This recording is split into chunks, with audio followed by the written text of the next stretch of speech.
s'arrête aussi sur cet avion, vous le savez, qui est reparti hier. Avion avec des ressortissants indiens, 201 au total. Et nous sommes avec l'ambassadeur d'Inde en France. Bonjour Jawad Ashraf. Vous êtes avec nous pour essayer de comprendre ce qui s'est passé précisément. Je le disais donc, je rappelle, cet avion partait donc des Émirats Arabes Unis. Il devait initialement aller au Nicaragua. Il a fait une escale technique à l'aéroport de Vatry parce qu'il y avait des soupçons, notamment de trafic d'êtres humains. Une histoire assez compliquée, mais je le disais, ça y est, ces ressortissants sont repartis en Inde. Comment vont-ils aujourd'hui ?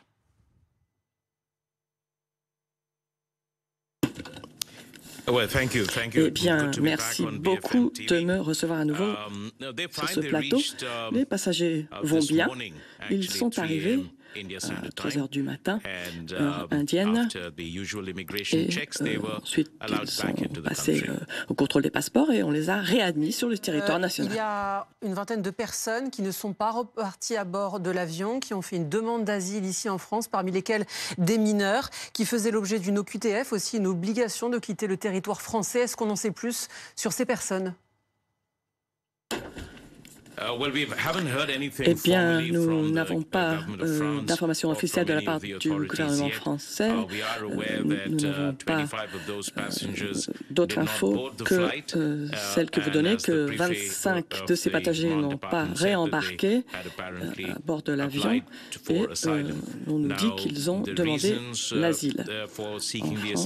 Et ce que nous ne savons pas, c'est pourquoi ils ont demandé l'asile. Nous ne connaissons pas leur statut officiel. Nous n'avons pas cette information, mais les autorités françaises vont certainement traiter leur cas conformément avec le droit français. Monsieur l'ambassadeur, on va vous poser des questions aussi un peu directes parce qu'on veut comprendre ce qui s'est passé. Cette affaire a été très complexe pour nous également, avec des avocats qui se sont succédés. Est-ce que oui ou non, il y a eu un trafic d'êtres humains avec notamment ces ressortissants indiens ? Eh bien, nous n'avons pas connaissance des circonstances exactes de ce voyage. Il y avait 303 passagers, 9 membres d'équipage. Ils ont embarqué aux Émirats Arabes Unis. Ils avaient des visas des Émirats Arabes Unis et ils souhaitaient se rendre au Nicaragua. On leur avait promis des visas une fois arrivés au Nicaragua. Ce devait être des visas touristiques. C'est la raison qui est évoquée. Ça paraît un peu étonnant quand même, partir pour du tourisme. C'était ce qu'ils allaient certainement prétendre. Mais de notre côté, nous devons nous pencher sur les circonstances exceptionnelles de ce voyage. Vous le savez, les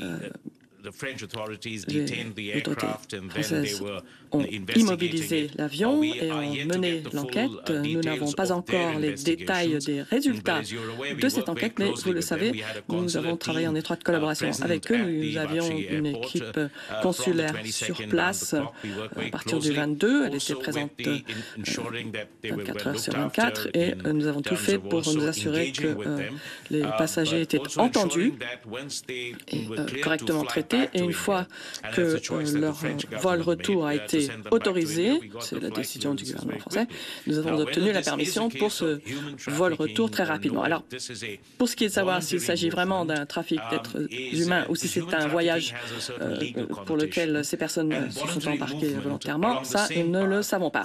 Il se pourrait que ces personnes se rendaient au Nicaragua avec des intentions autres que le tourisme. Nous, pour l'instant, n'avons pas les éléments d'information détaillés. Nous attendons de les recevoir de la part des autorités françaises et nous allons nous pencher très attentivement. Une fois que nous aurons ces éléments, nous allons nous pencher de très près sur la situation de ces voyageurs qui sont donc de retour sur le territoire indien et nous allons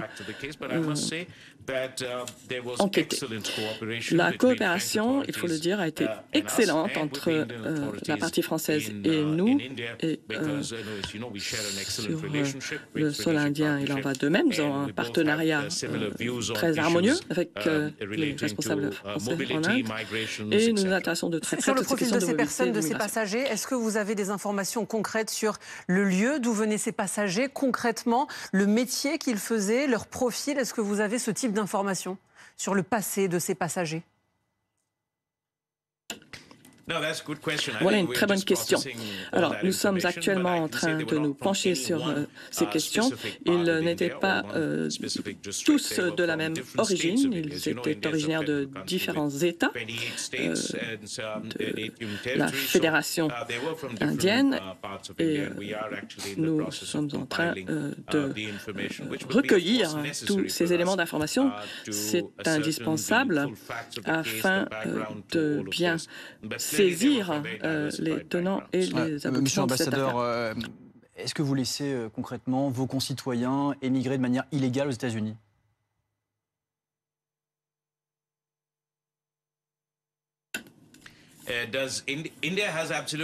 Nous n'avons aucune restriction sur le départ de nos ressortissants vers d'autres pays.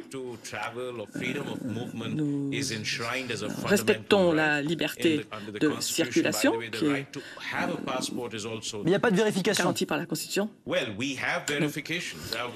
Eh bien, oui, si, il y a des vérifications.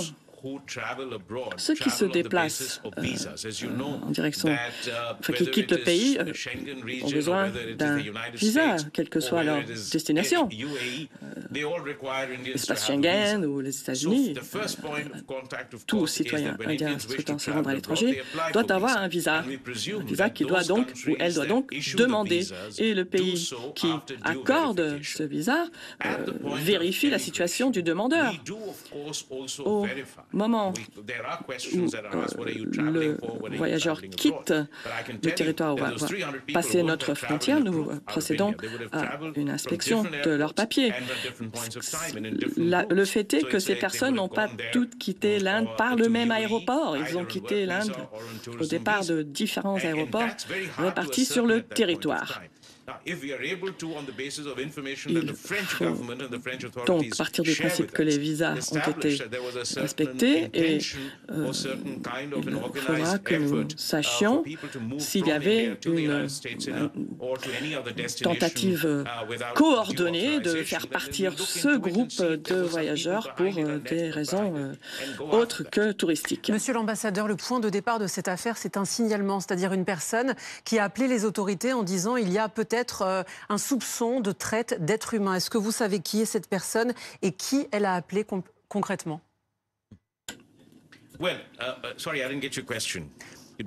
Derrière cette affaire, le point de départ de cette affaire, c'est un signalement. Une personne qui a appelé, qui a donné un coup de téléphone aux autorités en disant que cette personne avait elle-même un soupçon de traite d'êtres humains dans cet avion.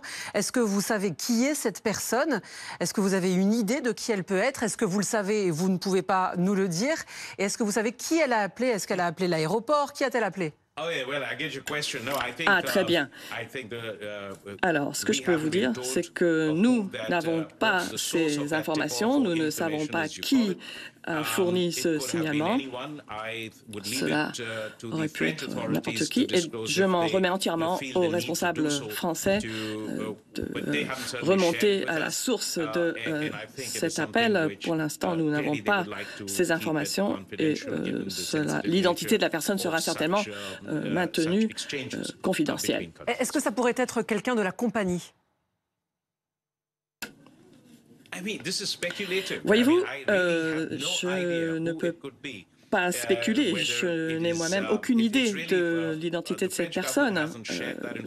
Les responsables français ne nous ont pas livré cette information et c'est donc vers eux qu'il faudrait se tourner pour connaître l'identité de cette personne. Ce que nous avons fait, nous, à Vatry et à Paris, c'est d'essayer d'atteindre deux objectifs. D'une part, coordonner tous nos efforts en étroite collaboration avec nos homologues français, l'équipe à l'aéroport et tous les autres intervenants pour que les passagers soient bien traités. Et, pardon, je finis, et pour s'assurer que s'ils souhaitaient poursuivre leur voyage ou retourner en Inde, que cela serait possible. Justement, vous avez parlé de cette coopération. On l'a suivi hier en direct sur BFM TV. Il y a deux passagers indiens qui ont été entendus, notamment parce qu'il y avait des soupçons, déférés devant un juge, qui ont ensuite été libérés. Ces deux passagers ont depuis hier 48 heures pour quitter le territoire français, puisqu'ils font l'objet d'une OQTF, une obligation de quitter le territoire français. Qu'est-ce qui va se passer pour eux?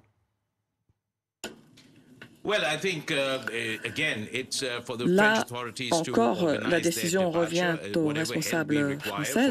C'est à eux d'organiser le départ de ces personnes. Si une autorisation est nécessaire de notre côté, nous la fournirons bien volontiers. Nous allons tout faciliter pour le départ de ces personnes, mais s'il faut les auditionner, cela nous le saurons lorsque nous aurons entendu les autres passagers qui se trouvent actuellement en Inde, et lorsque nous en saurons plus, nous allons obtenir davantage d'informations par les canaux habituels. Donc ils seront auditionnés en Inde ensuite, c'est ce que vous dites. À leur retour, ils seront auditionnés en Inde aussi. Est-ce qu'ils seront auditionnés en Inde? Eh bien, non, cela va dépendre de ce que nous apprenons de la part des responsables français. Si aucune accusation n'est retenue contre eux, eh bien, nous procédons conformément à cette information. S'ils ont des documents de voyage valables, ils repartiront sans encombre. Mais tout ceci reste complètement hypothétique tant que nous n'aurons pas les éléments détaillés d'information de la part des responsables français. Merci beaucoup, monsieur l'ambassadeur Jawed Ashraf, ambassadeur d'Inde en France, d'avoir été l'invité de BFM TV.